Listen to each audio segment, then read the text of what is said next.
Hello, and welcome to the fifth in our series of asynchronous virtual roundtables on reopening our cities with COVID. I'm Hani Mamasani, Director of the Northwestern University Transportation Center, and I'll be your moderator.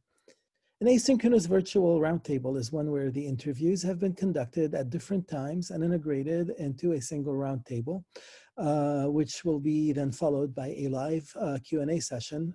To ask questions, please use the Q&A feature of Zoom. So cities lie at the core of social, economic, and cultural activity and are the embodiment of human civilization. Information and communication technologies, and more generally digitalization, have come to play an increasing role in making our cities and mobility systems smarter, safer, and more sustainable. Today, our focus is on digitalization and technological innovation in urban mobility and how these technologies may be contributing to reopening cities with COVID. We have an impressive and diverse lineup of experts who are leading and advancing technological innovation in the public sector to help us address this topic. First off, we have Brenna Berman, who is CEO and Executive Director of CityTech, after serving as CIO and Commissioner for the Department of Innovation and Technology for the City of Chicago. Then we'll have Joshua Shank, who is the first ever Chief Innovation Officer for the Los Angeles County Metro and former President and CEO of the Center for Transportation. And then we'll have Manali Shah, who's a Strategic Business Executive for Public Sector at Google. And we'll start with Brenna Berman.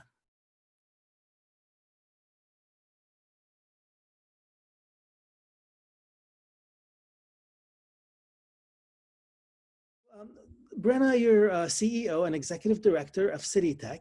And prior to joining CityTech, you served as the Chief Information Officer for the City of Chicago and Commissioner for the Department of Innovation and Technology, that I believe from 2012 to 2017. And before that, you were at IBM for about a decade or more. And in that capacity, you worked with various government agencies and cities in countries across the world to leverage technology and analytics to improve the services they provide to their residents. So today we're going to ask you a lot of questions about digitalization and technologies and their role in sort of urban mobility, city operation, and so on. But before we get into that, can you tell us a little bit more about CityTech? Sure, and thanks for having me, Hani. I'm so excited to be here. So CityTech is a Chicago-based urban solution accelerator. We work with corporations, large and small, city organizations, academic institutions, and community groups to solve urban problems that organizations otherwise couldn't solve on their own. Even before COVID hit, cities were struggling with really big problems from, aging infrastructure that can cause problems like flooding to, mobility challenges, whether you're worried about last mile connectivity or congestion, to, even more challenging health and human services problems like challenges of homelessness or immigration. And technology can be brought to bear on all of those challenges, but oftentimes there isn't a well thought out single solution to any one of those problems, right? You have organizations from really large companies like Microsoft to, really innovative startups to community organizations that hold a piece of a solution to any one of those problems, but nobody has the entire answer.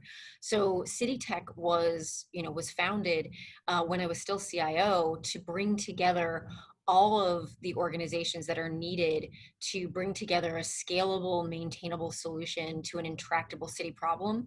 We work with that team, sometimes as many as 12 organizations, to integrate a solution, test it out, refine it, and then launch it in the marketplace, not just for Chicago, but to meet the requirements of cities across the country.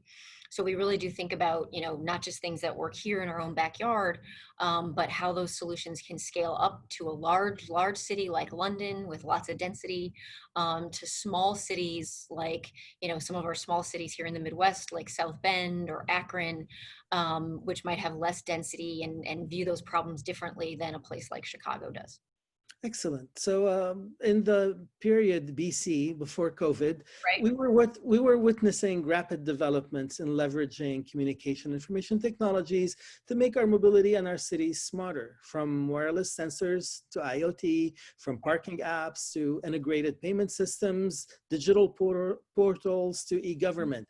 Of course, the data portal that you launched and led as the City of Chicago CIO stands out as an example that many cities around the world have sought to emulate. And certainly as researchers, we have benefited greatly from having that information.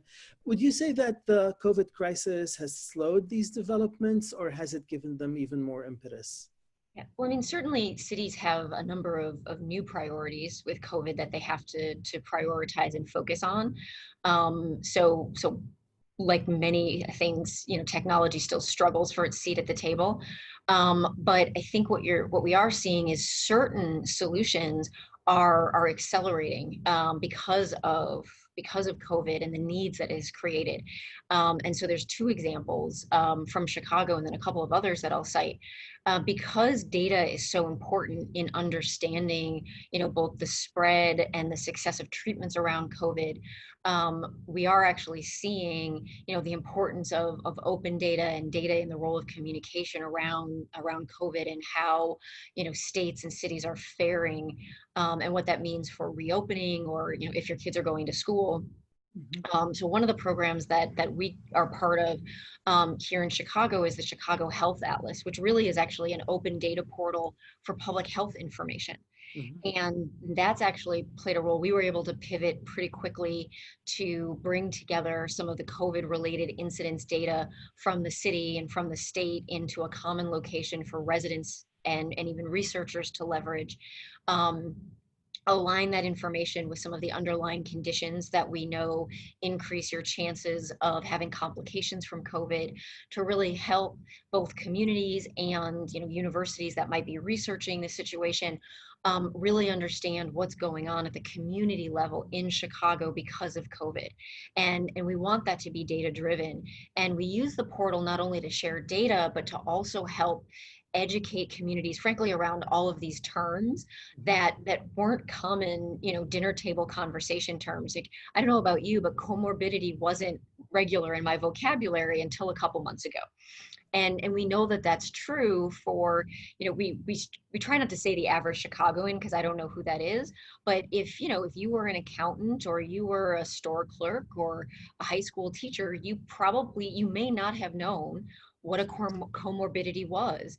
And you may not have known that if you had diabetes or you had hypertension or you had survived cancer or were going through cancer treatment, that you were at a higher risk, right? And you may hear about that on the news, but you may not know what that means for you at home in your community or for your family if you have someone with one of those underlying conditions. So we use the Health Atlas not only to bring together data that can be shared with communities about COVID and what it means it goes all the way down to that zip code level, but also to educate people on these terms that you're hearing, from the CDC and on the news that might not have been common vocabulary, frankly, for any of us that aren't from the medical profession, Mhm. to really help people make better decisions in their own lives at a time when we're all getting a lot of information that, frankly, can sometimes be more confusing than it is helpful.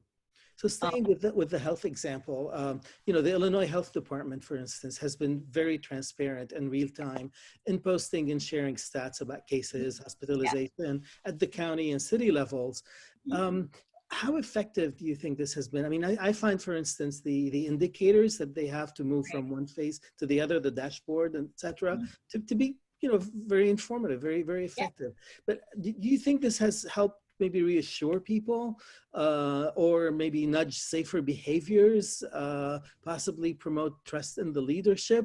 And is it more a case of people like you and me who are interested in data, are checking these things and learning from it, but others that perhaps whose behavior we're trying to nudge are perhaps not taking advantage of these opportunities?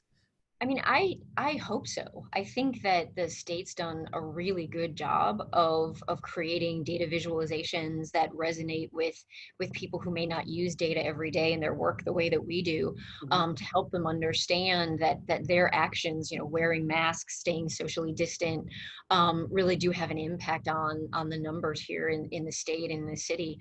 And when you pair that up with the messages they're hearing from leadership, et cetera, that really does help to inform the types of behaviors that keep us safe and healthy. And I think that kind of communication, especially when you extrapolate that from the health example that's so important now to examples around why leadership is so important around technology adoption, Mhm. is really a great example. We're seeing organizations from Navy Pier to parks to stores, looking to technology and to non-technology like masks and social distancing measures to help them reopen.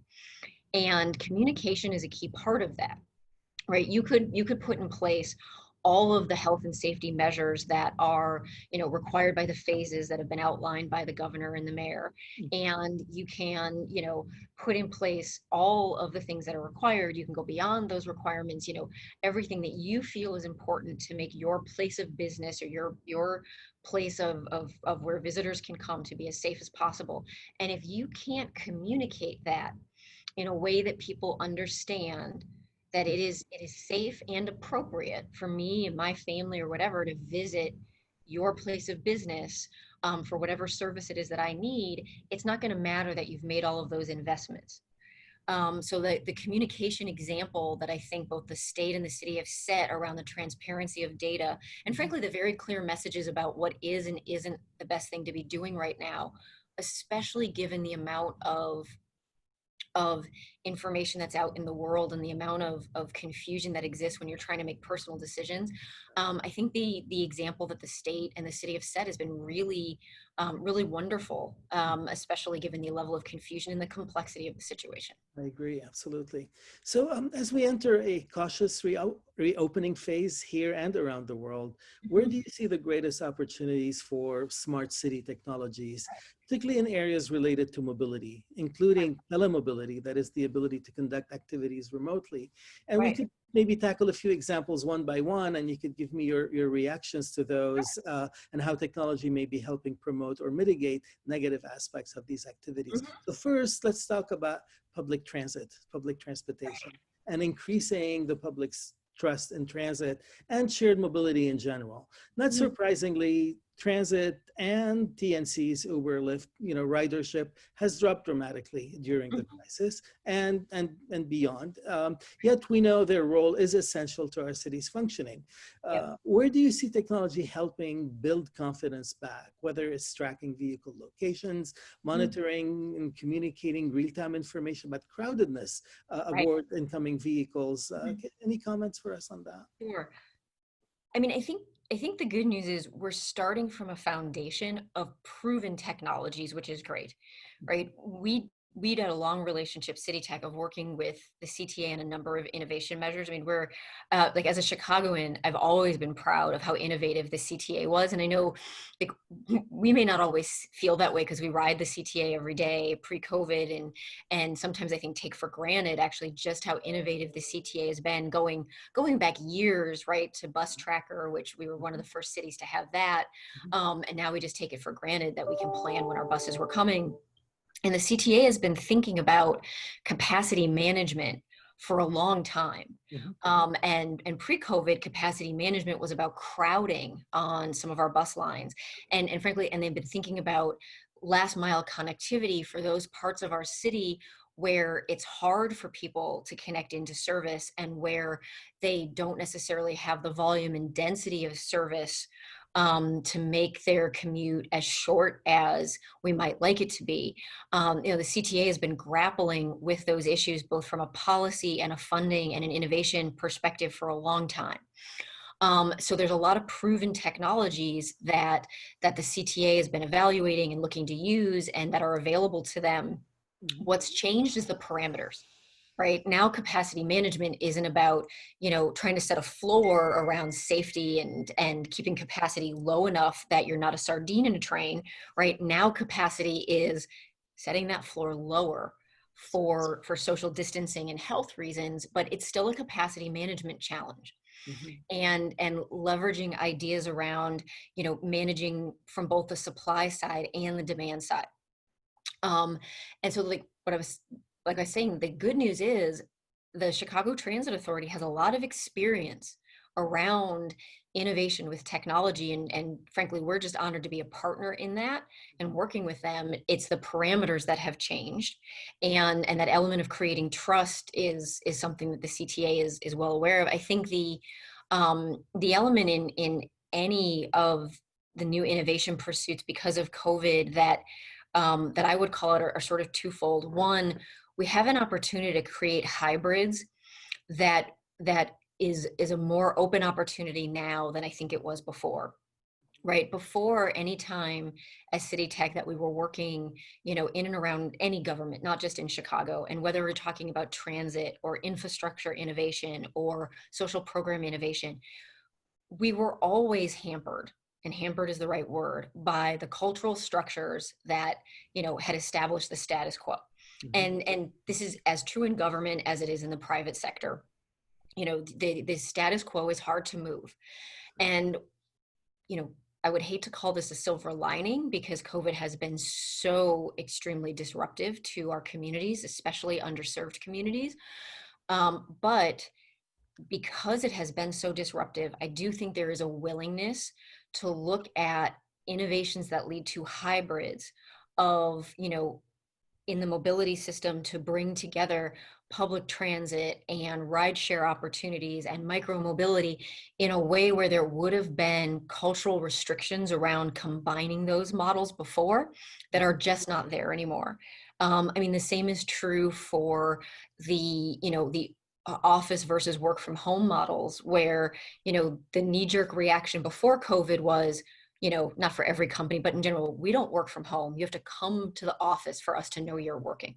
Well, and now it's we all work from home. Well, that will, in my opinion, that will also change because there are challenges to working from home around focus and childcare and all sorts of things where we have to be home for safety's sake now.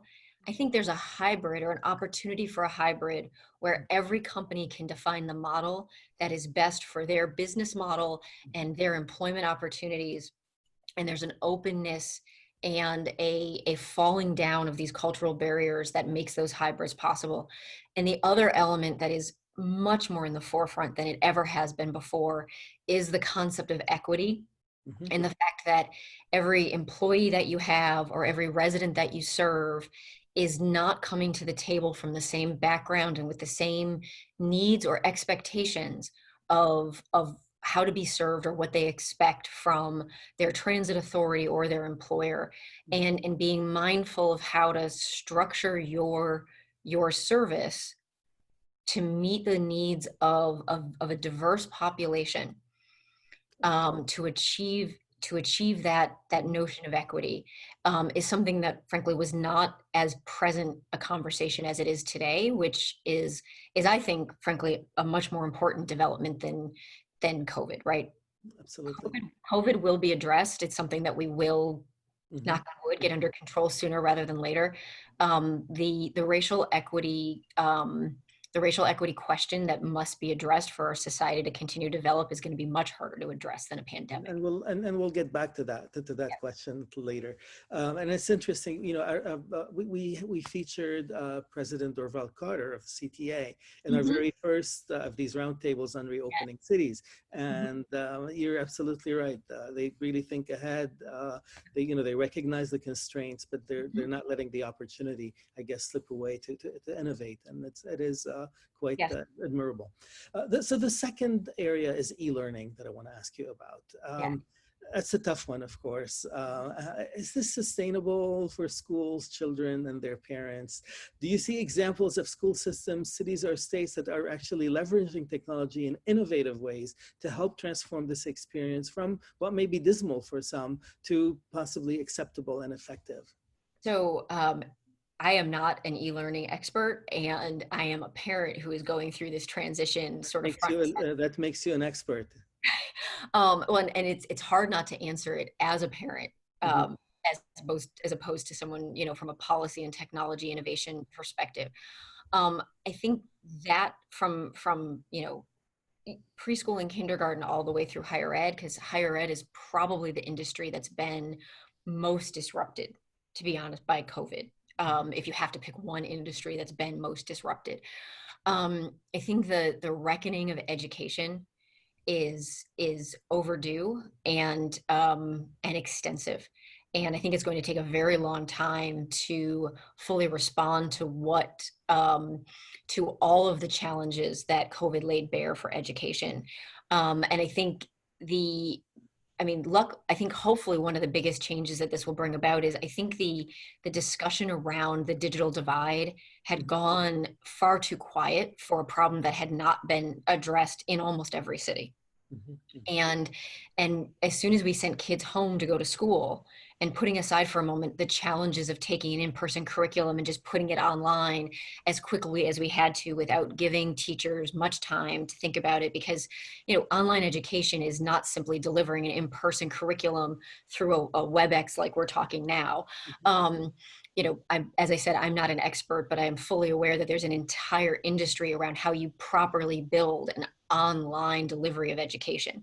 And it's not just taking, as I said, a paper curriculum and talking to a kid online, especially if they are young, or if you're talking about a science curriculum that involves lab time, right? There's a science behind that and a deep amount of expertise that is an industry into itself. But the foundational need for online infrastructure is still a problem in this country, both in rural areas and in cities. Right. And that problem had gone quite quiet. There was a series of federal funding around this going back 15 or so years ago. There had been no federal funding after that. And I know in Chicago alone, and there are estimates anywhere between, and CPS has very hard numbers around this. So, I'll get a number of emails about how wrong this number is, but there's a number of students in the hundreds of thousands, around 100,000, maybe more, of kids who went home who did not have the ability to get online to go to school, which even pre-COVID meant they couldn't be online at home for enrichment activities and homework activities. So they weren't, it was worse with COVID, but it wasn't a great situation before COVID.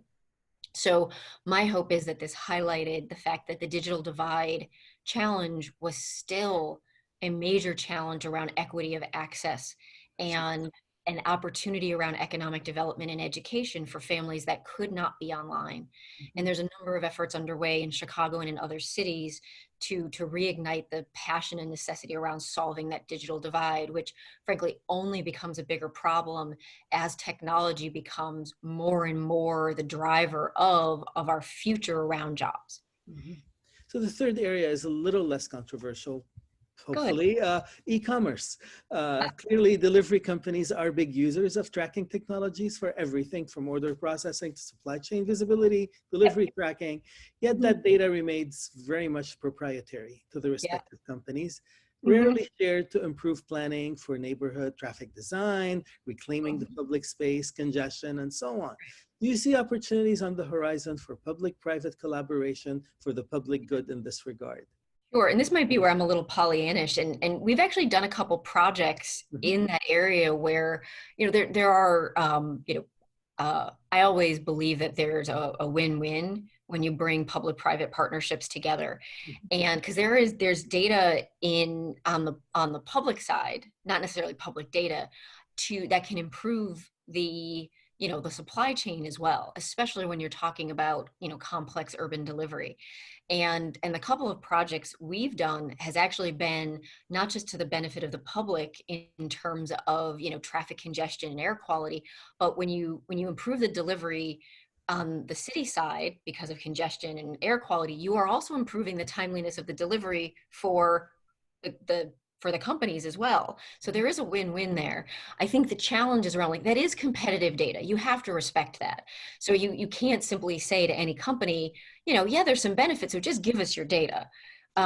You do need to respect the competitive value of that data to the company. So, but there have been models either from other industries, and of course it would be nice to have one right now, it'll come to me, of sort of data exchanges that can protect, at least to a certain extent, the competitive value of the data of the individual participants in the data exchange, but that still create the ability to develop the communal insights that provide the common value of things like improved air quality and traffic congestion, and maybe reducing the number of, say, delivery docks that we need in a congested area, which frees up space for other activities. Mhm. Um, we haven't necessarily seen the advent of that kind of thing yet in crowded areas like downtown delivery in Chicago, but you are seeing concerted efforts, to be honest, from the mayor's office in World Business Chicago to think about what the future of supply chain and logistics and freight delivery in our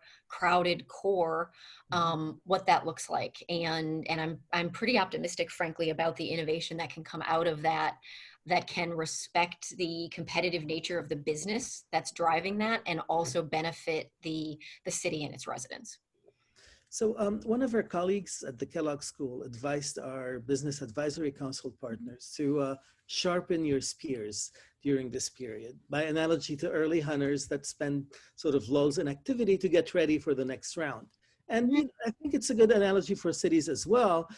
During this period of lower congestion, lower travel, lower traffic demand, some have advocated this is an opportunity to reimagine what Mhm. streets and entire cities could be.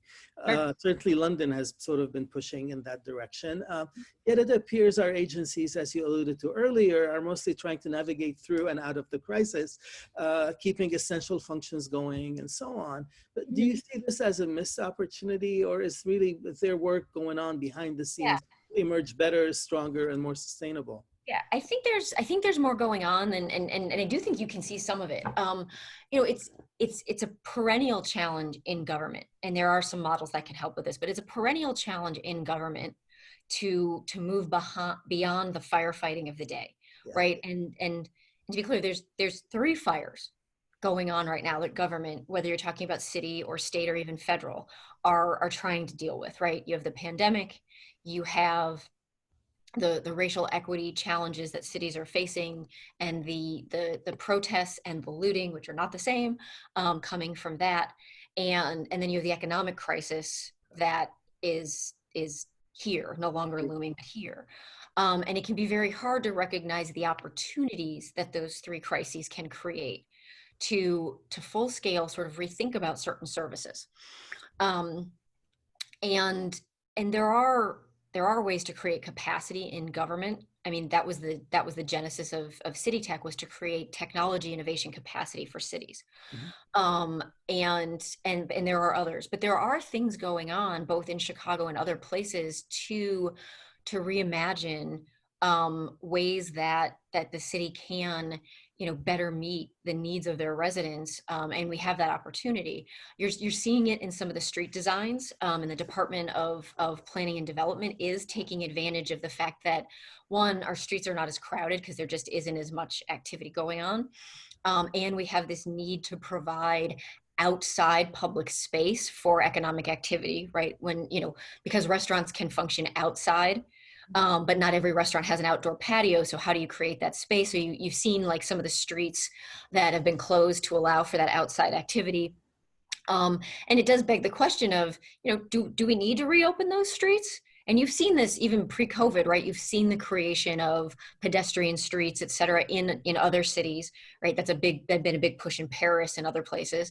And then you're seeing on top of that, as that idea has taken off in Chicago, there are certain streets where there's a conception of turning those streets into, sort of not pedestrian plazas, but maybe that is the right word. But I don't believe that's what the mayor's office is calling it. So, but I'm sure they have a name for it that I just don't recall. But where they're actually thinking about what are the sort of structures to make that street comfortable and usable for residents while being mindful of social distancing. So that's sort of pulling back of public space from vehicles for people. That's right. And when you do that, when there aren't vehicles, it's a lot easier to imagine how pedestrians and bicycles and things will use them.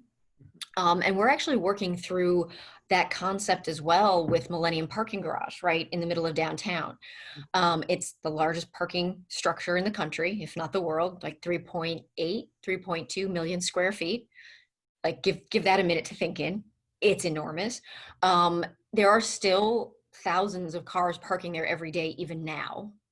They've offered discounted parking to, medical and first responders, et cetera, just to help their jobs be a little bit easier in this time of crisis. But there's enormous space available there that isn't being used for parking now and won't be. So they're spending a lot of time, and we're spending a lot of time with them reimagining, think about where that is.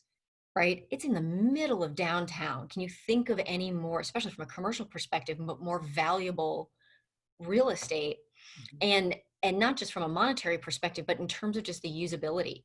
So as you think about the fact that you are likely to have more people biking to downtown as we readjust how we, are creating that map of transit across the city. So as people do start to come back to work, but perhaps not in a car or on the train, those who can bike, we need to put those bikes somewhere. So do we think about Millennium Parking Garage for more bike parking? Do we think about, using that space for storage of things as we think about the distribution of goods in a better way? Yeah, exactly. It's a huge space. And, for whoever might be, watching this, we're open to good ideas. We don't think we have them all. Excellent. All right. So one of the visions underlying wired, connected, intelligent cities is the notion of continuous passive tracking and monitoring of human activity and leveraging that data to improve service delivery across a range of city functions and sectors. We know many people do not feel comfortable with the notion of being tracked, raising issues of privacy, related concerns about cybercrime, and also some of these concerns, as you know, recently surfaced in connection with contact tracing for confirmed COVID-19 cases, as well as isolation verification. So, unlike, for instance, in South Korea, where everybody gets tracked on their cell phone and they agree to that by virtue of living in a society, our cities here have taken all kinds of contortions, I guess, to try and do contact tracing without being invasive in that sense. Where are we in this debate, and how serious a barrier will this continue to be towards greater digitalization of urban functions and processes? This actually might be the hardest question you and I talk about. Because the answer is deeply cultural by city. And frankly, we had some very public conversations about monitoring when we were installing the Array of Things project some years ago, which is not track and trace, but there are cameras that are installed with a number of other non-tracking sensors that take pictures of intersections. And there's no facial recognition. It's so far from track and trace, but it did engender a number of conversations across the city about monitoring. And I think there's a number of challenges around this, because whenever you say, look, we don't want to track and monitor our residents, you are giving up the functionality, whether you're talking about track and trace because of a pandemic, or you're talking about understanding the usage of your city to provide better services. You are giving that up when you say there's a spectrum of, and frankly, people are somewhat familiar with this. They're just not always conscious of it. Every time you download an app in your phone, exactly, and you approve that security and privacy authorization that you never read, you are giving them access to some, hopefully, subset of your data and your whereabouts and your location in exchange for a service. Oftentimes, people feel differently about that discussion when you're talking about your government. Many governments, or most governments in the US, haven't thought hard about how to engender that trust with their residents to ask those questions. And most of the time, we don't, as a government or a program organization, actually ask the question. And as we move down this path, when you're in the middle of a pandemic, how much time do you have to actually even ask the question? And you don't always know. And this is what we learned. To be honest, this is what we learned during the Array of Things project. The advocacy groups around privacy and security, and this is actually really a privacy question, the security one is a technical question. And and there's a lot of work that needs to be done from a security protocol perspective to make sure from a technical perspective that the security of whatever data it is you're talking about is properly implemented. Mhm. That is a technical question, and the proper investments should be made to ensure the security. So putting that aside, this is a privacy question. Yeah. And the privacy advocates do not necessarily represent what your residents want. Mhm. That will anger a bunch of people, I'm sure, and they can come talk to me. But if you actually go out and spend the time to talk to your residents, which is not an easy process because you need to first educate them about what it is you're talking about and why you want to track them and what data you want to collect. And usually we're not talking about simple processes, right? And so you need to tell them first what you want to do. And you need to tell them why you want to do it. And then you need to explain to them the value that they will get because you want to do this. And then you say, are you interested? Like, do you want this? And what are their options to opt out? Because sometimes, especially in the public way or around healthcare, there may not be an option to opt out, right? Or that may destroy the efficacy of the program. So it may be an all or nothing, or, you know, there may be options, there may not be. So these are not easy discussions. And what's interesting is the answers we might get in Chicago, because we have a specific culture that makes us Chicagoans. And by the way, Chicagoans in my neighborhood in the West Loop may not be the same answer you get in Evergreen Park or wherever in Grand Crossing. It's going to be different than if we had that exact same discussion in Seattle or, God forbid, in Portland right now. And it's going to be a different answer than you get in New York. And it's going to be a very different answer than you get in a European city. But you have to have those discussions and have the flexibility to then, and the flexibility, and frankly, as a government, the bravery to then implement what you think is best based on what you learned from the residents. And that's a very mature, complicated conversation to have that a lot of cities have not gotten to. Exactly. Absolutely. So you alluded earlier, or you talked about the issue of social justice and equity, which has come prominently to the forefront of public awareness in our cities.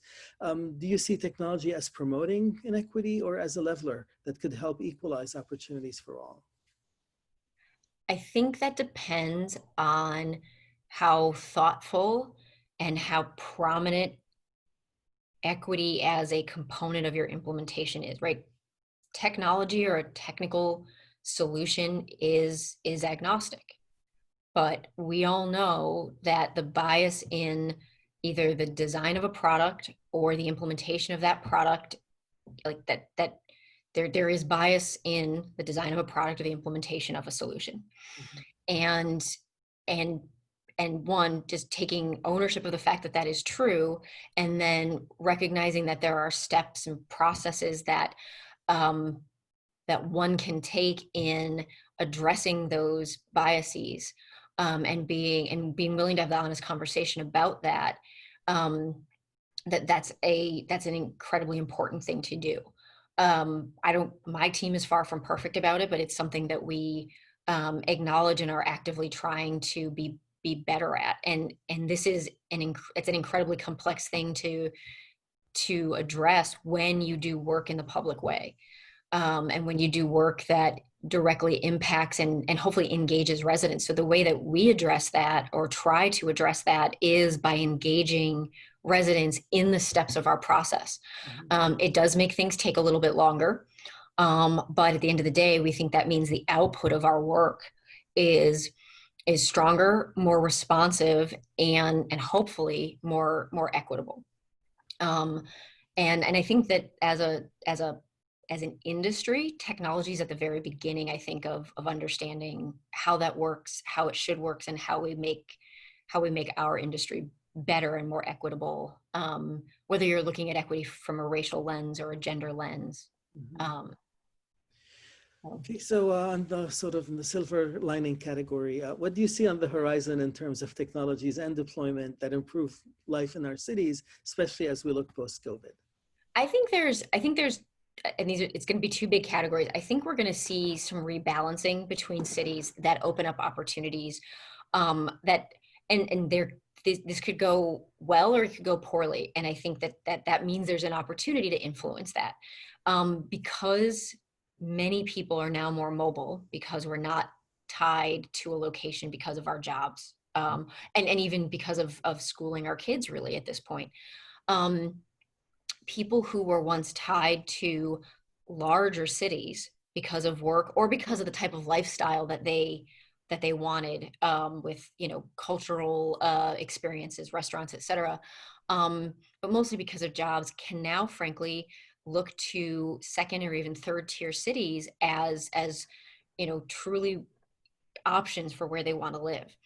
That means those cities actually need, they could be looking at some significant population growth, and that growth could be coming from residents that have some pretty high expectations of the kinds of services and experiences that city is going to deliver.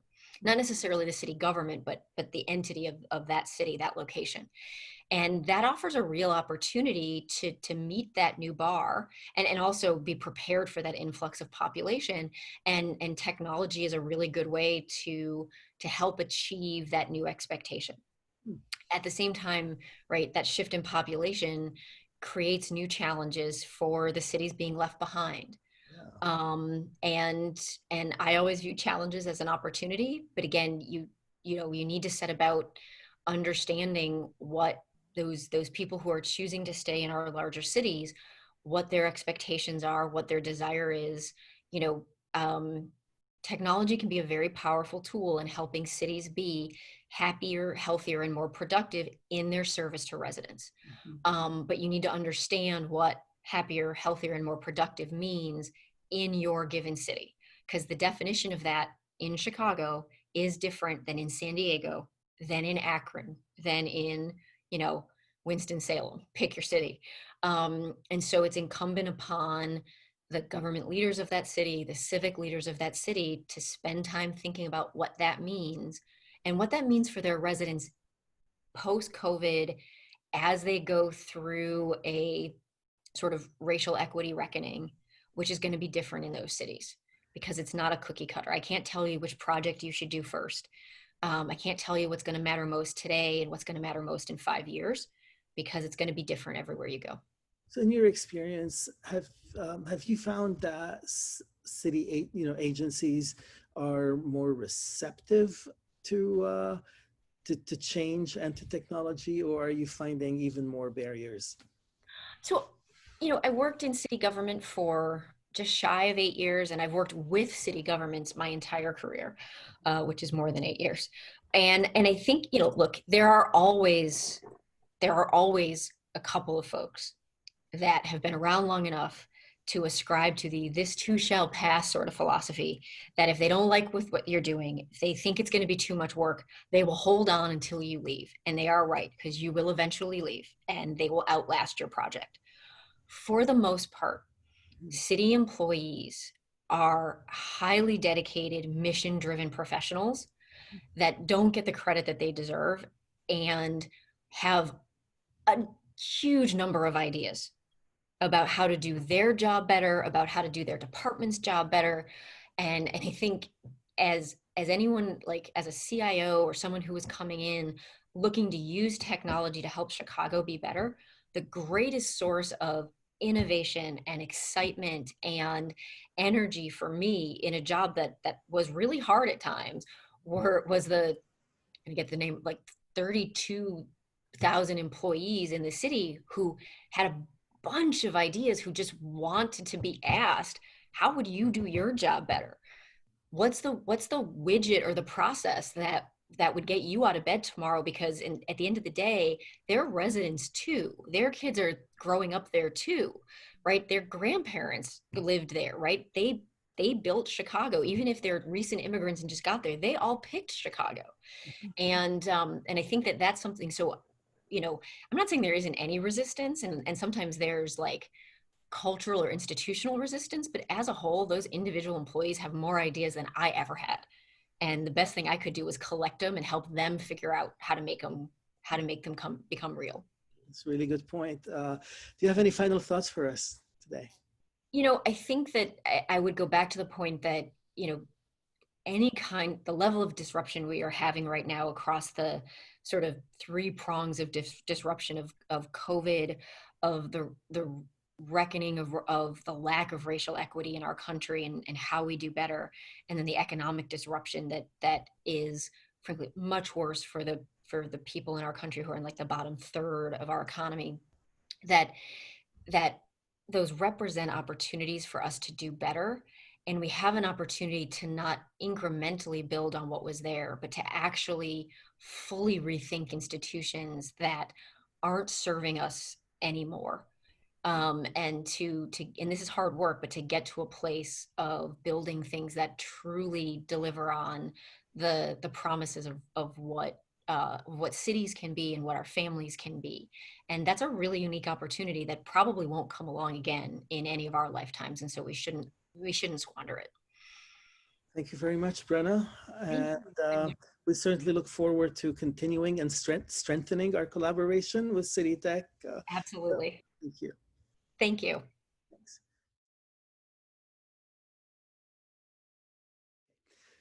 So Joshua, you're the first ever Chief Innovation Officer for the Los Angeles County Metro and former president and CEO of the Eno Center for Transportation, a nonprofit foundation with the mission of improving transportation policy and leadership. And in fact, during that time, you were on our Business Advisory Council at the Northwest University Transportation Center. So we benefited from your insight. So you were transportation policy advisor to Senator Hillary Clinton, and you've worked with various consulting firms and international agencies, as well as working in the Office of the Inspector General in the U.S. Department of Transportation, and with the Permanent Citizens Advisory Committee of the Metropolitan Transportation Authority in New York City.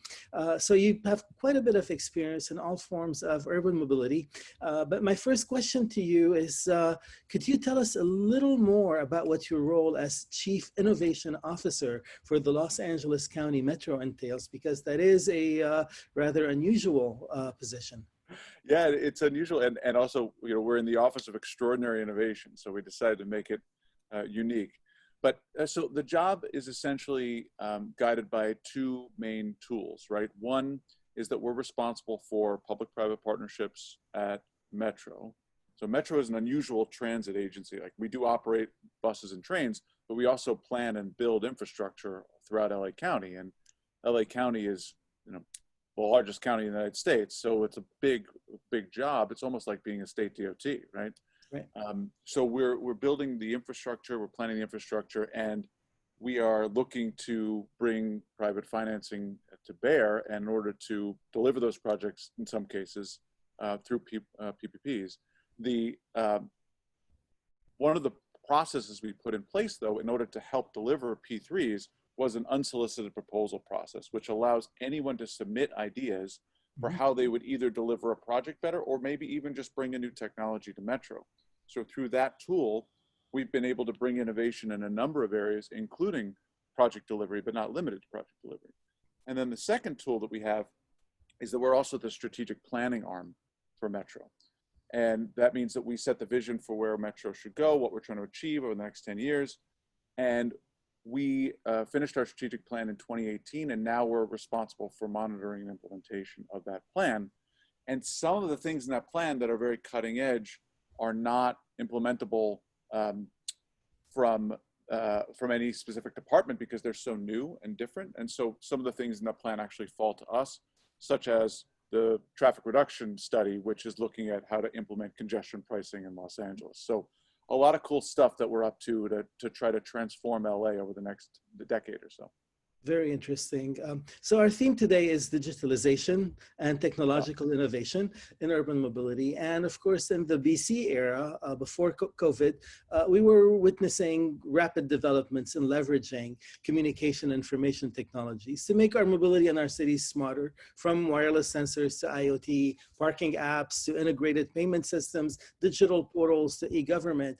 Would you say that the COVID crisis has slowed these developments, or has it given them even more impetus?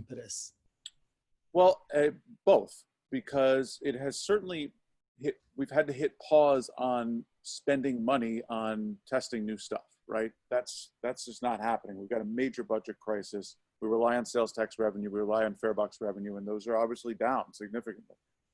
So we're really being very tight with the budget at the moment. But on the other hand, we are still very open to new technologies that can help us navigate through this problem. And there are people coming in all the time with unsolicited proposals, either for technologies that can help make our system clean and safe for our customers, which is something we're definitely very interested in, or technologies that can help us save money, which during a budget crisis are really important. So we are certainly putting pause on things that might be financially risky, but we're not pausing the development and testing of new technologies that can help us through this crisis. So as we enter this cautious reopening phase here and around the world, one step forward, or hopefully two steps forward, one step back, here and around the world, where do you see the greatest opportunities for smart city technologies, particularly in areas related to mobility, including telemobility, the ability to conduct activities remotely? Take, for instance, increasing trust in public transit and in shared mobility in general. Not surprisingly, transit and TNC ridership have dropped dramatically, yet we know their role is essential to our city's functioning. So where do you see technology perhaps helping rebuild confidence, such as, let's say, tracking locations, maybe communicating real-time information about crowdedness, about vehicles, contactless payment systems, anything you can share with us? Yeah, so the way I look at it is a lot of the things we were working on for technology and in improving mobility that were relevant before the pandemic, some of them have become much more relevant. So let me give you one example. Before the pandemic, we were looking at, okay, how can we use technology to create a incentive system that will help nudge people out of driving alone as their main mode of transportation? Because as you know, in Los Angeles, that's 95% of trips, right? So we have a lot of work to do in that area. And in fact, our strategic plan is not just about getting people to ride transit, it's about getting people to not drive alone. And that is on this thing called the Travel Rewards Program, which is modeled after some other programs you probably are aware of. Like in the Netherlands, they had a program where they were incentivizing people not to drive. And you've seen these types of things pop up around the world. But this was to try to harness the technology we have to make that so much more powerful. Because when you have the mobile phones, the smartphones that are able to track people's decisions, and when you have so many different options available besides transit and driving alone, right? Because you can, as you said, telecommute, we have bike share here, we have scooters, we have TNCs, there's so many different options. If we can provide some incentives through those apps to push people away from the single occupancy vehicle, that could make a big difference. And so we were developing that prior to the pandemic, but now that telecommuting has become so much more acceptable and so much more popular, and the fact that bikes are showing much less of a drop compared to public transit, so people do feel somewhat safer on bikes, means that the opportunity for this type of thing is even greater. And we think we want to be ready to launch it when people start going back to work. Very interesting. So one of the visions underlying wired, connected, intelligent cities is the notion that you've just alluded to, that you can kind of track and monitor people so you can nudge them. And then leveraging that data to improve service delivery across a range of city functions and sectors. Here you're going a step further, actually, and really intervening directly through that device. But we know many people do not feel comfortable with the notion of being tracked, raising issues of privacy and related concerns about cybercrime. That's always the card that is raised anytime sort of you talk about using tracking information and so on. Now, some of those concerns recently surfaced in connection with contact tracing for confirmed COVID-19 cases, as well as isolation verification. And in South Korea, they have no problems pulling all of that information from your mobile phones, but here it has to be handled very, very differently. So where are we in this debate, and how serious a barrier will this continue to be towards greater digitalization of urban functions and processes? Yeah, I mean, I think there has to be better collaboration between public and private on this. I think, in Los Angeles right now, we're seeing a lot of conflict in that area, because you're probably aware the city of Los Angeles, it's not us, we're the county, but the city of Los Angeles has created this mobility data specification, which has caused a lot of conflict with the TNCs as far as who owns the data and who's getting tracked. And the ACLU is actually suing the city. So there are real concerns about that. The way I think about it is, when we talk about how we're going to use data to try to incentivize behavior, we're not talking about getting everyone's data or forcing anyone to give us data. We're talking about voluntary programs where if someone wants to participate in this, then they can get a benefit. If they don't want to participate in it, then they don't have to get the benefit. And, you know, I understand why people get very nervous about government might know where they are or might track them or might have their data. I have a little harder time understanding why people don't get nervous about the enormous corporations having that data, which they really do already. And most of us have given over most of our data for free to very large corporations who then are making money off of it. So I get that there has to be a real thought and partnership on this between public and private, but I think the same rules have to apply to both sectors. So one of our colleagues at the Kellogg School advised our business advisory council partners to sharpen your spears during this period, by analogy to early hunters that would spend lulls in activity to get ready for the next round. And it's a good analogy for cities as well during this period of lower congestion, lower travel, and lower traffic demand. Yeah. You know, some have advocated that this is an opportunity to reimagine what streets and entire cities could be. Yet, of course, you know, our agencies are mostly trying to navigate through and out of the crisis, as you mentioned, funding being one of them, keeping essential functions going and so on. But do you see this as a missed opportunity, or is there work going on behind the scenes to emerge better, stronger, and more sustainable? Well, certainly at Metro, there is that kind of work. So I'm actually leading Metro's internal recovery task force. Mm-hmm. And what we're looking at is, how do we preserve the mobility benefits that have come out of this crisis? Because what we had prior to the crisis was not that great, right? I mean, we had tremendous traffic, probably the worst, among the worst in the US, if not worldwide. We had a transit system that, you know, while getting more extensive, is largely inadequate compared to driving in terms of travel times, and a very unequal distribution, where people with very low incomes are on transit and everyone else is driving. And that's not a good transportation system. It's not equitable, it's not good for mobility, and it wasn't good for the environment. So rather than returning to that, we are developing a series of recommendations for how we can preserve some of the benefits while returning to mobility and contributing to the economic recovery. And in fact, we've already issued some initial monthly reports that you can check out on our website with early action items for things that we want to do to prepare to be sharper as we come out, as you said. But then in September, we're going to issue a final report talking about some more transformative ideas so that we don't just default back to where we were once we come out of this. We'll look forward to that. We'll have to have you back to hear more about it.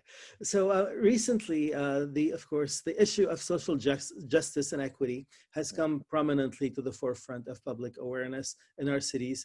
Do you see technology as promoting inequity, or as a leveler that could help equalize opportunities for all? That's a really interesting point. I mean, I was thinking about this because in many ways, the car, which is, you know, quintessential technology of transportation that transformed everything, that was an example of something that reduced inequities, but then also created them at the same time, right? Because it certainly, by making a car that was affordable for everyone, you know, Ford made it so that a lot more people could enjoy a lot more mobility. But then at the end of the day, where we are today, there are still people who cannot afford cars, and we don't do a good job, in large part in many cities, of providing adequate alternatives. So it does tend to create inequity. So in the end, it comes down to, what is the policy that is governing these technologies, and does it account for the potential inequities that may result? Like, for example, the TNCs, fantastic technology, provides a real improvement for many, many people, but there are some people who can't use it. Not only that they can't afford it, but TNCs tend not to be accessible for people with disabilities. If you don't have a smartphone, it's, you know, almost impossible to use it. If you don't have a bank account or credit card, it's difficult. So what I see as the role of the public sector and of Metro is to create partnerships with private companies that allow us to reduce those inequities. That's our job, right? Because we can't leave it to the private sector. This is a capitalist society. Their job is to make money. They should go do that. It's our job to make sure that as they're making money, that they're also creating something that's accessible to everyone. So we have a program right now called Mobility on Demand in partnership with a TNC called VIA, where they provide first last mile services to 3 of our stations. And way that service is organized is that they have to be open to people with disabilities. We're creating a subsidy so that everyone can enjoy it and anyone can afford it. And it's it's something you can use without a smartphone. We created a call center for people to call into. So those are the types of partnerships I think are necessary to make sure that technologies can lift everyone up and not just those who can afford them. Joshua, what do you see on the horizon in terms of technologies and deployment that improve life in our cities, especially as we look post-COVID? Well, I think a lot of the technology that can improve life in our cities is already there, but there are a lot of political barriers to implementing those technologies that need to be overcome. And I think pricing is one of them, right? Not just pricing of the roads, but pricing of the curb. We've got this tremendous resource in cities, especially in this city, that we're just giving away for free or for very low price all the time. And then we wonder why there's traffic and why you can't find a parking space. And it's because of that. And what, as you know, you don't need technology to implement that. Singapore had a congestion pricing system, what was it, 40, 50 years ago. But technology certainly can facilitate those types of things and make them much easier to do and much more nimble and more effective. The political barriers to implementing those technologies remain. And the way that those political barriers get overcome is by tremendous effort in working with people, reaching out to communities and talking to them about the potential benefits. And that's what we're focused on. It's interesting, right? Because you think, well, the innovation office, they'd be focused on technology and testing. And yeah, we care about that, and technology matters, but technology is a tool for achieving these larger public policy goals, and that tool still runs up against those same political barriers if you don't deal with them effectively. Absolutely. Well, this has been, again, very informative, Joshua. Do you have any final thoughts for us? Well, just to say that I think this is a moment in time, right, when all of us should be thinking about a little bit of a reset. There's some great research that I've been reading recently about how these types of moments can be a psychological reset for people, right? Because we used to be in this one phase where we were all doing this thing that we were doing, commuting every day and flying around and going to conferences. And now everyone's like, maybe I didn't need to do all those things. And maybe I could telecommute, and maybe there's another way. And those moments don't come around very often. And for those of us in the mobility space, we really need to harness this moment and figure out, all right, what are we going to change when we come out of this? So we don't just have people default back. When they are open to trying new things, let's take advantage of that. Let's move forward with it now.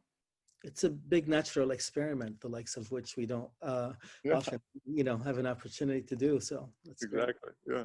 Right. Well, thank you very much. Appreciate your time, and I wish you all the best going forward. Hey, great to see you, Hani, and thanks for doing this. Thank you. Right. Okay.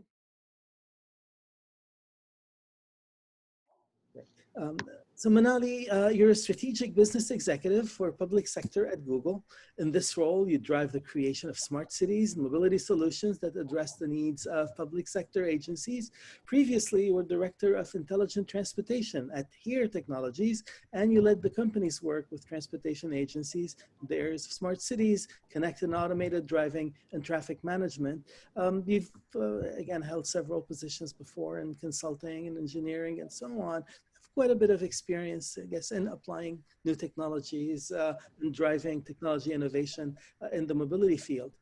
In the era before COVID, BC period, we were witnessing rapid developments and leveraging communication information technologies to make our mobility in our cities smarter, from wireless sensors, IoT, parking apps, integrated payment systems, digital portals, and so on. Would you say that the COVID crisis has slowed these developments, or has it given them even more impetus? Yeah, I mean, we have seen just a huge surge in the adoption of technology during this pandemic. And it's really been just out of necessity. We work with a lot of different types of public agencies, from public health, social services. And I can give you an example actually here in our state, in Illinois. You can imagine that, you know, unemployment claims have just skyrocketed. And in Illinois alone, over the course of just, you know, the last few months, March, April, May, compared to the period from last year, it's like more than 11 times as many unemployment claims, which, you know, is just heartbreaking. And these agencies, like, they're not equipped, you know, with just the staffing that they have to be able to process and handle all the inquiries and requests. And so just this week, we announced that we deployed with, working with the state, virtual chat agents. And so that helps take a lot of the volume off of, you know, and be able to respond more proactively. And I mean, the numbers are just staggering. Like every evening, you know, like every night, the volume of calls that are coming in are around like average 40,000 calls per night. And then during the day, the interactions with the website and the chat bot, there's 100,000 a day. So when you think about those types of volumes, it's hard to scale that quickly, you know, with just adding people, and it's not really feasible. So this is an example where technology can be deployed quickly to really help address the needs of, you know, the public that are coming for these needs, and help take some of the load off of the agencies themselves. That's very interesting. So as we enter a cautious reopening phase here and around the world, where do you see the greatest opportunities for smart city technologies, particularly in the areas related to mobility, including telemobility, the ability to conduct activities remotely? For example, you know, in this series, we've been discussing increasing trust in public transit and shared mobility, because as you know, and not surprisingly, transit TNC ridership has dropped dramatically. Yet we know their role is essential to our city's functioning. And so where do you see opportunities for technology possibly helping build confidence back from, say, tracking vehicle technologies? Some have talked about possibly giving information about crowdedness, you know, on buses as they are oncoming. Anything you can share with us along those lines? Absolutely, yeah. And I'm a big advocate of public transit and shared mobility, so I'm so glad that you brought this up. Over the last weeks, actually, I've been leading a team within our company focused on transit reopening. So we've been talking with transit agencies and leaders across the country, and exactly on the topics that you're talking about. So we want to help with technology instill that confidence in riders that it's safe to ride transit. And so the main ways that we're helping, you mentioned the topic of crowdedness. So being able to detect crowdedness is one big area. Cleanliness, compliance with mask usage. And so we're helping develop, there's pockets of data that exist, but being able to leverage the existing data sources, add new technologies to be able to detect things like crowdedness or compliance with mask usage, are really important to be able to, for the agency to understand what's happening on their own transit system so that they can make operational decisions.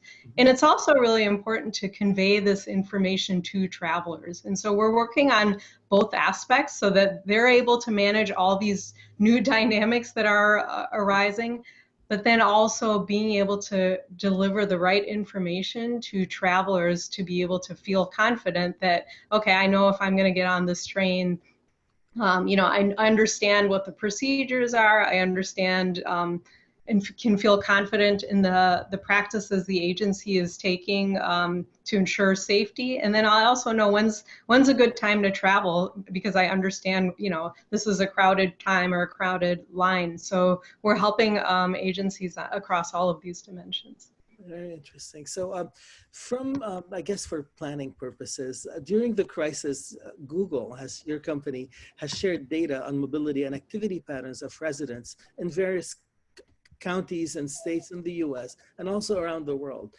I have found this information to be extremely useful, actually, in understanding shifts that were taking place in mobility patterns. For example, we saw drops of over 35 to 40% in work-related trips, while leisure recreation trips increased nearly twofold. And really, Google had that data that helped planners understand that.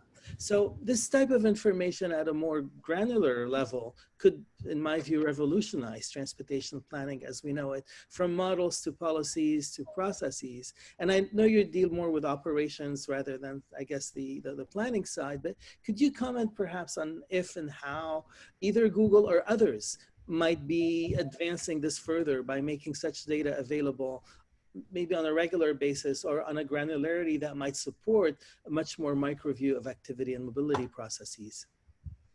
Yeah, I'm glad it's been useful. I know, when these conditions started happening, the reason these were created in the first place was really to help public health officials and states understand how well, the shelter-in-place types of orders were working and understanding some of those patterns. And so we'll continue to put those reports out as long as they're useful.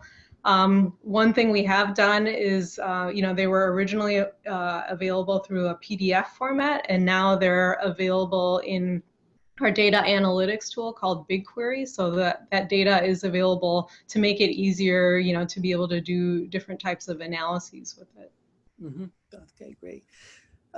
In your previous, position at Here Technologies, you were involved in trajectory data and collecting that information for traffic operations and so on. And, one of the visions underlying wired, connected, intelligent cities is this notion of continuously and passively tracking, monitoring human activity, and then leveraging that data to improve service delivery across a range of city functions and sectors. We know many people do not feel comfortable with the notion of being tracked, raising issues of privacy and related concerns about cybercrime. And some of these concerns recently surfaced with contact tracing for confirmed COVID-19 cases, as well as isolation verification. In places like South Korea, they've been very effective at tracking everybody through cell phones, to try and control the spread of the disease. It's not as easy here because of a lot of these concerns. Where are we in this debate, and how serious a barrier will this continue to be towards greater digitalization of urban functions and processes?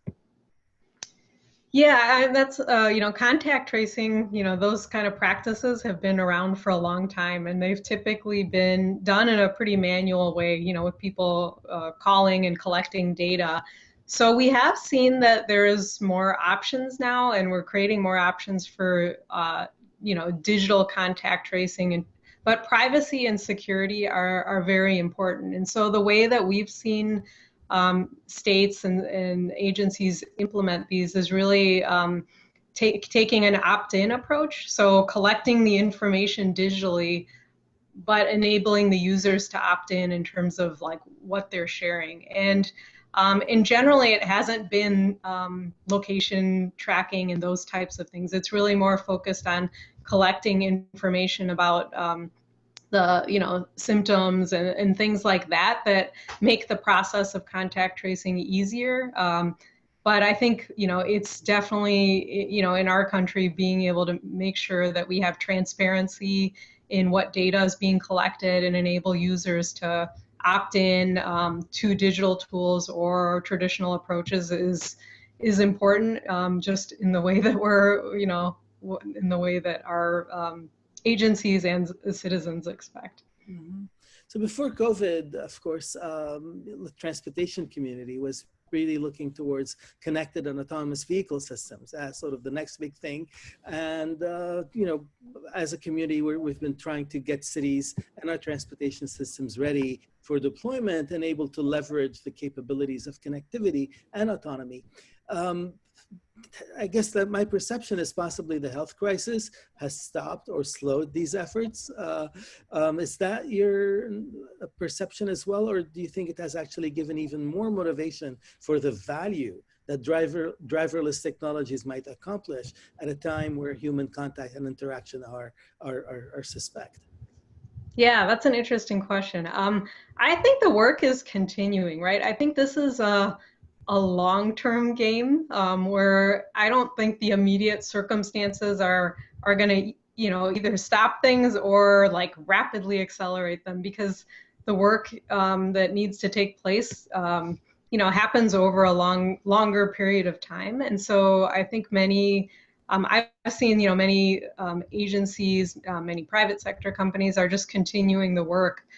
And I think that's also because there are many benefits along the way in developing the readiness and the technologies for today too, for safety, for data readiness. Those are things that can help benefit us in the near term as we're continuing to prepare for the more autonomous vehicle options. And I think we still see the path being that the shared kind of autonomous efforts that have been going on and those types of pilots are continuing. And in some cases, they're they do have some of those benefits that in terms of like delivering other goods and services. I think that's another area that we'll see more investment in. So yeah, it's continuing.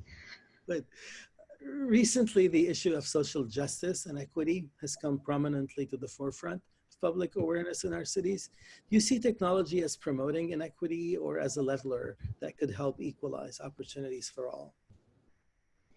Yeah, I'm really glad you brought this point up, because I think we've seen a lot of these issues have been there for a long time, and during this pandemic and over the last few months, these long-standing inequities and injustices have just been magnified. So they're, I think, coming even more to the forefront.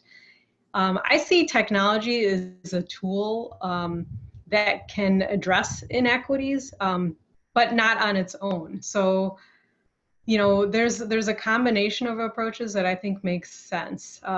We can really aim to address many of the inequities that have existed in transportation, housing, health, and there's a lot more tools and technologies available for how we can address things like gaps in transportation access, for example. It used to be there's only you have a train or the bus system or private vehicles. Now we have a lot more options and tools to be able to leverage in order to address some of those gaps. Same with administering government services, right? That could help decrease the gap in equity that exists. There's more tools to address them. So the technology is there. I do believe it's still really important to have strong policy that ensures that equity is front and center in the deployment of new services and technology. And that needs to be a driver so that as new technologies are deployed and leveraged, we don't repeat some of the mistakes of the past where the gap increases. Any best practices or examples that stand out in that regard? Part of it is actually leveraging data to understand some of the patterns. And so, some of the things when you start pulling in the intersection of different types of data sources. So you look at health impacts, you look at transportation, you look options, you look at pollution. When you start layering some of those data sets on top of each other, the patterns start emerging, and I think that really helps be more focused in where do we really need to drive impact. Another example that I think is interesting, we've worked with cities like the city of Memphis, where they have cameras on their buses that they leverage to, and we developed machine learning models to detect things like potholes, but they're also using them to detect conditions of property so they can have early signs of blight detection. So you can go and kind of address those issues faster before you see the decline in the neighborhoods. And I've talked to many cities who are looking at leveraging those types of technologies to be more proactive, so that you can prevent the decline of a neighborhood by addressing some of the simple things that if you do that early on, it can make a big difference. Those are all very, very good examples. So Manali, what do you see on the horizon in terms of technologies and deployments that improve life in our cities, especially as we look post-COVID? Yeah, it's interesting because right now I think there's so much focus on just the immediate needs of what needs to be solved. But what I'm also seeing is that it's really an opportunity to re-envision processes, technologies, and practices. And I've heard this from many heads of public agencies where, there's things that they haven't touched in decades, right? And it's just kind of been like that, kind of moving along with some incremental improvements. And in this environment, there's this opportunity to really take away sort of the rules of the past and re-envision it. So I see modernizing as a big opportunity. And there's a few different ways of thinking about that. One, I think, is the agencies themselves often are, their employees, they don't have, they're not equipped with the tools and technologies really that the private sector has had access to. So there's a big opportunity to modernize the tools that employees can use to do their jobs more effectively, to make better operational decisions, better planning decisions. And, technology like data analytics, AI, machine learning has become much more accessible. And so you don't have to be a data scientist to leverage these tools. So I think that's one area that I see a lot of opportunity. And then the other one is modernizing engagement with constituents. And, I talked about some of those examples early on, being able to have a more intuitive and kind of modern approach to the way citizens and constituents can engage with government agencies. So to me, it's really the combination of the human-centered approach coupled with the powerful data analytics and technology that I get most excited about. Very good points. Manali, do you have any final thoughts for us today? Yeah, the last few days I've been listening to some of the tributes to John Lewis. And, as I've been listening to those, I think what has really come out for me is let's be bold and let's be humble. We're at an unprecedented time where there are so many impacts to our lives, to our societies, to our society. And it's an opportunity for us to be bold, be visionary, and be action-oriented. And I also think it's really a time for us to include voices that have been left out in the past. And, there's so much opportunity. And so that's the silver lining for me when we come into these challenging environments is, let's use it as an inflection point to be bold in our thinking. That's excellent advice. Thank you very much. And thank you for your time today. Thank you, Hani. It's been a pleasure. Thanks. Great. Okay, so this is the part where we go live. First, I'd like to introduce our Senior Associate Director, Brett Johnson, who is here with us, who has been monitoring the Q&A line for us, and we'll be continuing to do that. I know we have one question. I'm not sure that we have any others at this point. Today, I believe 2 of our panelists are on vacation. Both Joshua and Manali are on vacation, but we are delighted to have with us Brenna Berman. Brenna, you'll be receiving most of the questions. And I might try to help occasionally, but welcome and thanks for joining us today. Oh, and thanks for the offer to help. Thank you. I'm gonna ask actually I'm gonna start with a question to you, Brenna, and I'm gonna pick up on what Manali just said.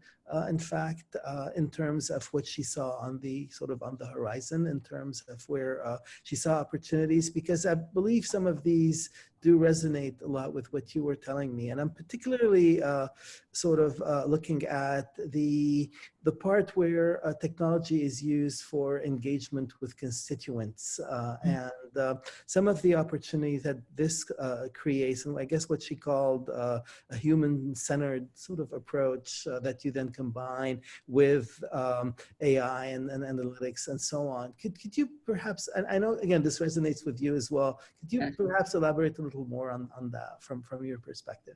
No, absolutely. And actually, I didn't know Manali wasn't going to make it today, so I'm sorry I missed her. This would have been, she and I keep track. This would have been something like our 14th panel together. Is that right? And Manali's absolutely right. The ability to actually engage directly with, constituents, residents, customers, whatever you call the people that you serve, is a huge opportunity to, one, address some of the challenges of bias that can come up in the design of technology and the development of AI solutions. And for us at CityTech, it's actually a key component of how we approach our work. When you're doing public technology development or deployment, which is often the case when you're talking about public transportation and mobility, it's impossible to know what's going to best serve your residents' needs without talking to them. Right? You can work with advocacy groups, you can work directly with the city government, you can listen to community organizations. All of those are great sources for understanding the needs of the city. But they are just representative and an abstraction of exactly what the residents need. So it is important to have the voice of the resident represented in the work. It can slow you down a bit, but it's usually, in our experience, it is always well worth it to make sure that the solution you put forward, whatever kind of realm of technology or transportation or city solution you're working in, to make sure that the solution you put forward is not only appropriate or aligned with the problem you're trying to solve, but that it's accepted by the residents you're trying to serve. Thank you. So Brett, you have a couple of questions, I believe. You want to start off with those? Yeah, I have first question is from Christian Strachan, and he asks, how can we move towards bridging the digital divide during the pandemic reset period for various initiatives? You have any thoughts on that, Brenna?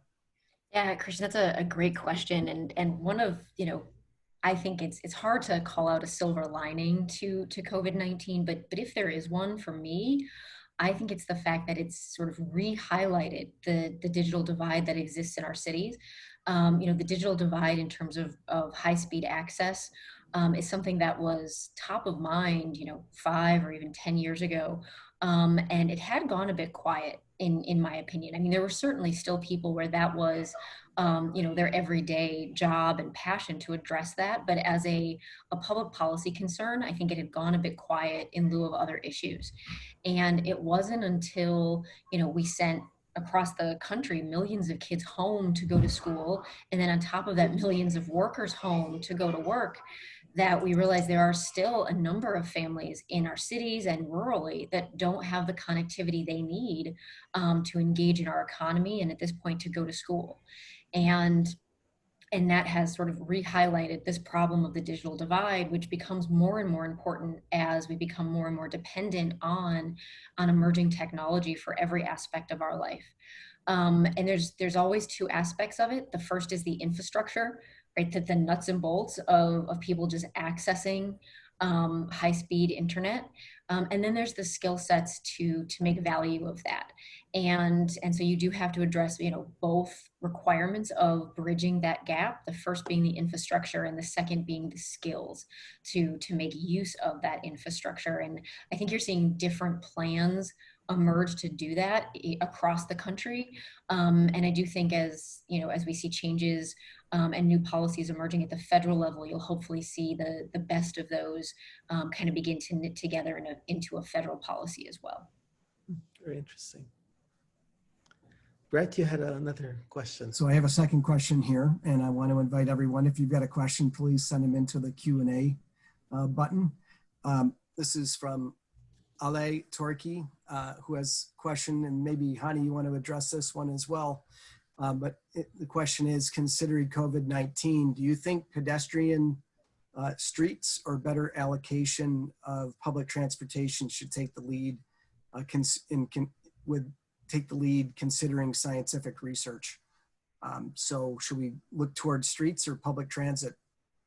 or more pedestrian friendly streets or public transit. You have any thoughts on that, Brenna? Do you want to go first, Hani, or do you want me to go? Well, of course, it's not an either or situation, but I'd like to hear your take on it. Yeah, I mean, I think, Henny, you've probably got much more research to draw on for your thoughts, but I think we are seeing, one of the things that the slowdown of traffic in our streets because of the pandemic has given us is a bit of a clean slate to try things more easily that were harder to do prior to COVID-19. There were a number of cities that have been successful in deploying, pedestrian streets, closing down traditional traffic streets to allow for freer pedestrian movement. And so you have those success stories, but that's a change of policy that can be quite hard to do. The status quo is pretty rigid. And all of a sudden, we kind of had a screeching halt of how cities operated normally. And in that kind of pause of normal, you could actually try all kinds of things. And certainly you're seeing examples of that in Chicago as well as other cities where you're seeing, streets opened up for outdoor dining to give more space for outdoor dining, which is certainly, safer from a social distancing perspective than any indoor dining, which is closed down in most places. You're seeing, streets remaining closed as traffic does come back a little bit as economies reopen. And frankly, it's just given us an opportunity to, prototype and pilot more things and learning that we can adjust our traffic patterns and leave room for the pedestrians and the micromobility and create a more shared use pattern across our cities a little more easily from a restart perspective than trying to work them all in together while the traffic is still flowing. So I've been pretty excited about the different takes on this that I've seen in various cities. And I think that cities have done a good job of taking advantage of this special opportunity that they've had. Mm-hmm. I mean, I tend to see it more as a quality of urban space issue than a mobility or a transportation issue. It's pleasant to have areas where people can go and walk and feel safe. On the other hand, that's not going to help goods move.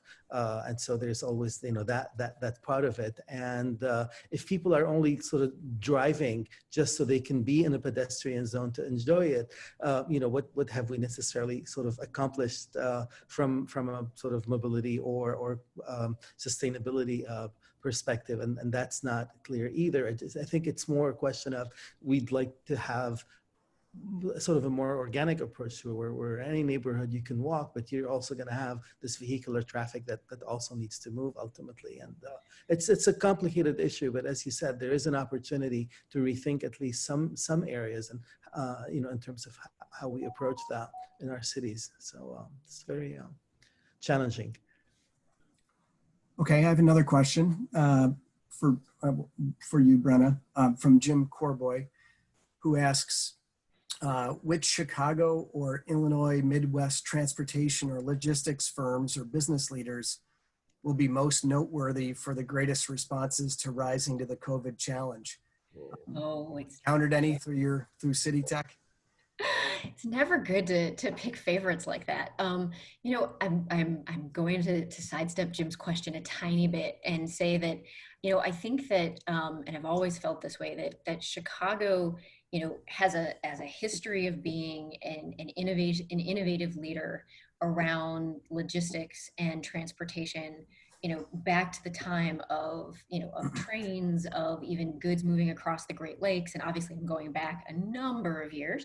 And I think we have the opportunity as people are rethinking, and I am by no means supply chain or logistics expert, but just anybody now is actually reading about the weaknesses in like international supply chains, et cetera, that were sort of revealed by the pandemic.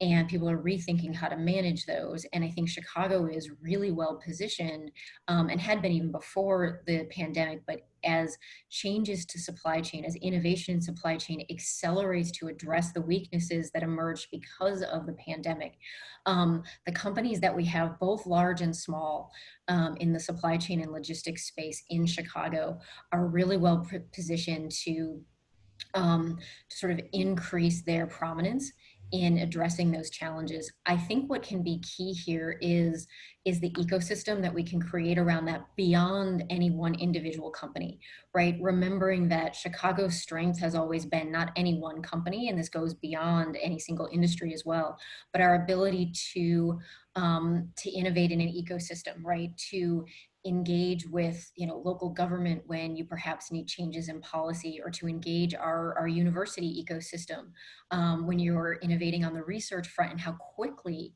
we can commercialize some of that innovation to drive changes, right? Chicago and Illinois have a wealth of capabilities, both on the commercial side, the academic side, the government and the community side. And you might look up and say, well, New York has that and Boston has that. And that's true. I'm from Boston. What I see as a difference now, having lived in Chicago for more than 20 years, is one of the things that I think sets Chicago apart is our ability for very diverse organizations, right, to come together in that ecosystem and actually produce deliverables and outcomes, right? It's not natural for a startup and a large organization, a large corporate organization and a university to sit at the same table and actually be able to produce something for the market. That's very, very hard. And it actually happens here pretty regularly. We have institutions designed to do that. We have projects focused on driving innovation through that type of ecosystem, right? That's partially what DPI is about. That's what P33 is about, in a way. So I think that's a unique opportunity. And I think you can see that play out around supply chain and logistics as well. So I wouldn't bet my money on any one company. I'm betting my money on our ability to leverage that ecosystem to drive change that really makes Illinois and Chicago stand apart. Oh, so great answer. Yeah, well, I was going to say, well, Brenna, I was sorry to put you on the spot. We've seen a number of companies step up and do things during this time. So it hasn't really been any one company in particular. It's, I think, Right. it is a group working together. Mhm. I have a question along the lines of what you just talked about. So CityTech was set up to help bring together the public sector, the private sector, and academic institutions. And I'm just wondering if you can share any stories about what have the private sector companies learned through this innovation process that maybe was of surprising to them? And the same question would then go for the public sector. What have they learned about working together through your process? Oh, wow. I think that, and this isn't a COVID answer at all, I think that both of them have learned that some of the stereotypes that they have about each other, that those don't necessarily have to be true. I think that would be the first thing, right? One of the things that CityTech focuses on, and this always sounds so dry to somebody who hasn't been through it, is when you're bringing together, multiple organizations to innovate around a solution or a product together, IP management and the legal process around that is a big deal. And every party comes to the table worried about how long it's going to take the other one. Right. And it's frankly, it's government who always gets the brunt of that stereotype that it takes government forever.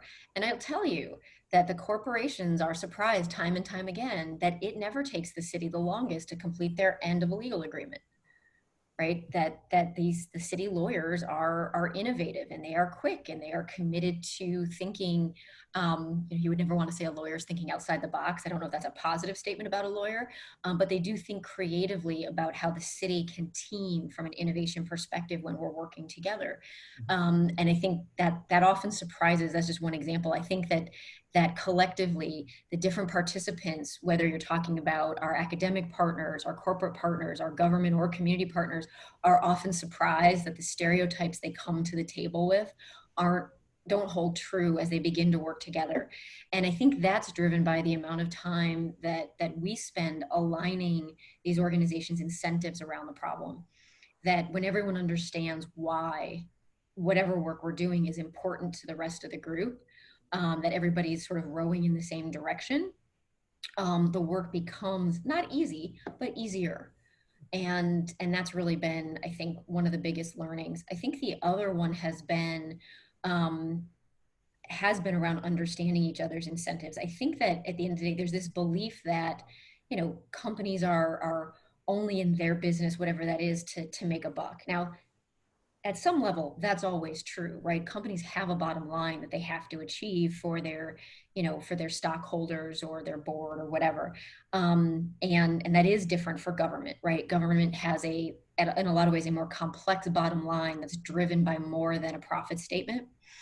But at the end of the day, the incentives around a given project are often very similar across the different sectors that come to the table to solve that problem. And if you put the effort into understanding the drivers that bring any number of organizations to the table to invest in the same solution, they're not usually all that different. And I think that creates a common ground that lets our work move forward relatively quickly. I wish I could say the same about university lawyers, but that's another story altogether. I want to ask you a question that is kind of, I think at the core really of our theme today in terms of digitalization and smart cities generally. And I've always wondered, as I know many of us have, how do we get there ultimately? And there seem to be two kind of pathways. One is the model that says, well, government authority or whatever pays for this. Here's the vision. They bring in a Cisco or whatever, and now then they buy the smart city technology. Maybe that's the Dubai approach, or some other smaller area with resources that can just buy it, make it happen by fiat, etc. Then there's the other approach says we really have much resources. We know that kind of emerge organically. Okay, part of having it emerge organically is you have a lot of different companies, a lot of different projects, many startups, and so on. And to me, that seemed like a plausible way of going at it, where the city makes the data available through portals or whatever, and then companies will start adding value to that. And that's sort of the more organic. Maybe it's directed, maybe it's not, maybe it kind of bubbles up, and you're not sort of guaranteed, I guess, an outcome. If you're lucky, there's all the synergies we get there. Then it seems to me, the more I'm looking at things, there's really the third way, which is the CityTech way, which is here we can kind of serve a role as an institutional integrator of sorts. We're not necessarily, we're not Cisco, we're not Microsoft, but we're kind of bringing together both the startups and the more organic development with some investment from somewhere to kind of move forward with it. Could you elaborate a little more on again, business models and how one might evolve towards the goal? Well, I think that word that you just used, evolve, is really the key there, because I think that the different approaches to becoming a smart city is evolving. And I think it hinges on two things. First is culture, and the second, frankly, is access to capital. And those vary drastically depending on where you are in the world. And you kind of called that out already, right? You do have these highly centralized cities like Dubai, like Singapore, where not only do you have access to a lot of centralized capital within the government, but you also have highly centralized government where you can kind of by fiat say, not only can we pay to make this a smart city, but we can decide what that means centrally. And that simply isn't how the West works, right? If you, even just as footprint, if you think about most cities in the West, it's only about 20% of the physical footprint of the city that's actually managed by city government.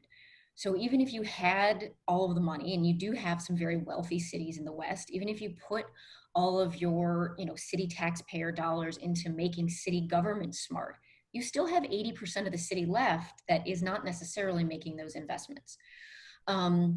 So what makes a city smarter, what that path looks like, is going to be determined by sort of what's culturally acceptable for that city. And what that looks like for Seattle is going to be different than what that looks like for Chicago, is going to be different again than what that looks like for New York, because our cultural ethos is different, from coast to coast. And again, quite different from how things look in Europe. And you probably can't talk about Europe as one thing, right? Exactly. There's differences culturally within Europe.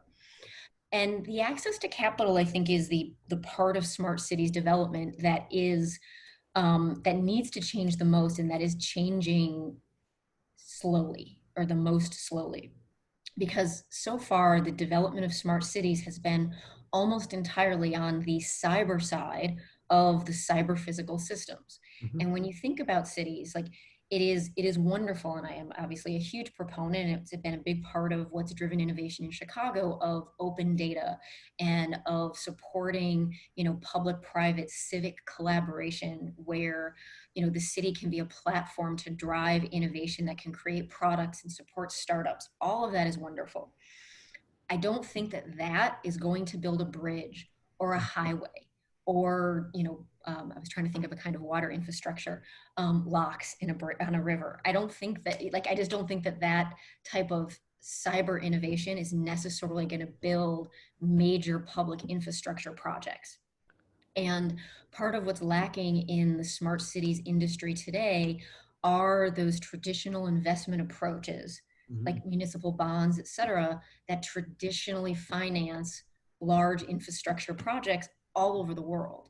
And so, unfortunately, right now, there's a bit of a mismatch around the financing mechanisms of, frankly, computer projects, which have shorter term ROIs, et cetera, and these longer term financing mechanisms for large municipal physical infrastructure. And we need to shift from what is a computer project with a little bit of physical infrastructure, like an open data portal, to what are large physical projects with some cyber infrastructure to support their management and their resilience, and how responsive they are to the people's needs and their environmental impact, et cetera. And that transition is at its very, very infancy. Sounds like electric connected automated vehicles. It is actually a very similar transition. Absolutely. Are cars, hunks of engineered metal, or are they computers? And the answer right now is yes. Great. So Brett, I see you have a couple more questions in your line. Yes. Brenna, we have a question from David Lawler, who asks, how can city officials and private partners assess long-term impacts to equity, wellness, and sustainability when evaluating technology solutions? How can these be balanced against financial returns for the private sector? Wow, David, that's two questions, and neither of those are easy. But yeah, I'm going to say it's not an easy question. It's not, but and I can tell you, actually, that's something that my team is actively working on, and we've been working on internally, and this is for our own projects, right? Developing a tool that helps us evaluate our own projects with an equity and inclusion lens as we're working with our partners to develop the projects that we're working on, and I think that that's part of the answer, right? There's no sort of magic ruler to determine if the project you're working on is equitable or is inclusive. And your second question is actually even more interesting: is how do you sort of evaluate that or benchmark it against the financial impacts of that particular project or technology? I think that Manali made a really good point earlier on during her chat with Hanny around how technology itself is agnostic. It's, once people get their hands on and start implementing it is when things get messy, and we may not do the best job or as inclusive or equitable a job as we can in that implementation. And that's where, where I think developing tools and processes that institutionalize the evaluation of those implementations, whether you're talking about, specific implementations or even the development of technology solutions themselves prior to implementation, the more we can institutionalize the evaluation of inclusivity and equity in those solutions, the better job we will do in catching our own biases. And then I'm still sort of thinking through your second question, which was a really good one. I mean, at the end of the day, I think that actually comes down to a moral question. Is it going to cost more to implement a solution, across all neighborhoods to ensure that it has an inclusive impact? Sure. Implementations, can be harder in some neighborhoods than others, for example. And I think we just have to decide, or any given city, for example, or any given company has to decide, what is it worth to them to to actually sort of walk the walk of being inclusive and equitable versus just putting window dressing on it, because there can be real financial cost to that. I also think that cost doesn't necessarily have to be prohibitive if you think about what it means to be inclusive and equitable from the very beginning of your design process, instead of trying to retrofit it after. Excellent. It's a thoughtful answer. Thank you. I hope so. It was a tough question. It was a good one. Yeah, it is. It was a good answer. I mean, a well thought out answer. Honey, this may be a good final question to conclude with, unless you have one of your own as well to wrap up. This is from an anonymous attendee, Brenna. He or she asks, what are you most concerned about for reopening of cities? I added the of cities. Right. And what are you most hopeful about? Wow. I'm